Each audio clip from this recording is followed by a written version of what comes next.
সকল জল্পনা কল্পনার অবসান ঘটিয়ে অবশেষে বুবলি তার মেয়ে শার্লিন খানকে নিয়ে সরাসরি সাকিব খানের বাসায় উঠলেন। গৌতম সাহার একটি ভিডিওতে তাই প্রকাশ পেল। সেটা খুব বড় ছিল না, খুব সামান্য লিখি ছিল কথাটা, এবং তিনি বলেছিলেন সাকিব খানের বাসায় উঠেছেন, এবং বুবলিও সেই একই কথা বলেছেন। হ্যাঁ, আমার শাশুড়ি তার নাতনিকে নিয়ে সে অনেক আদর করেছেন এবং গড়ে উঠেছেন, এবং অবশেষে সাকিবের ঘরেই তিনি উঠেছেন, এই নিউজটাই প্রকাশ পেয়েছে। এবং এটা প্রকাশ পাওয়ার পর সোশ্যাল মিডিয়াগুলোতে তুমুল আলোচনার ঝড় পেয়েছে এবং অনেকেই আসতেছিল তাদের বাসায় দেখা করার জন্য।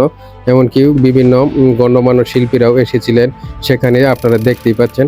আসলে সেখানে এরকম যে সিচুয়েশন হবে বা এরকম সিচুয়েশন তৈরি হবে তা আসলে কেউ বলার অপেক্ষা নাই, কেউ জানতেও বুঝতেও পেরেছিল না। বুবলি এখন খুবই খুশি।